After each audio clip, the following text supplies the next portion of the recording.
What is imposter syndrome? I realized that the myths about imposter syndrome are actually what hold people back. So imposter syndrome, if we talk about it as being the secret fear of being found out as not good enough or not knowing as much as you should or being a fake or a fraud, despite the outside world thinking you've got your act together.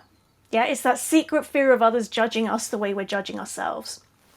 One of the things that keeps people stuck is actually the myths.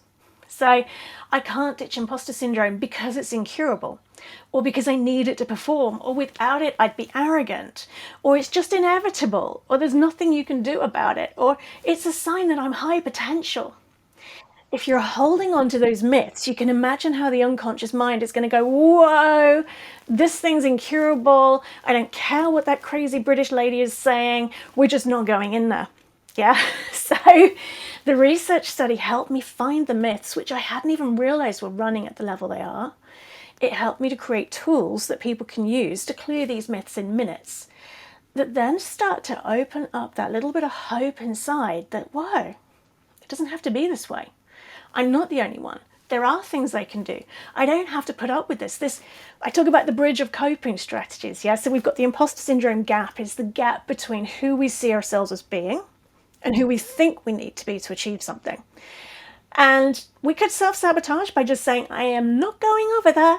Or we build the bridge of coping strategies to be able to get to the other side. Because sometimes we just have to in business. Yeah, it's that deep breath.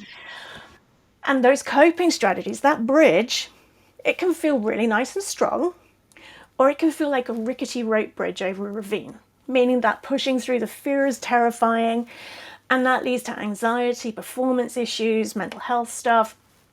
So what I realized we needed to do was to let go of anything, release, clear out the really deep stuff, that means there's that gap in the first place. So we allow ourselves to become the version of ourselves that actually makes that change. Then we don't need the bridge of coping strategies.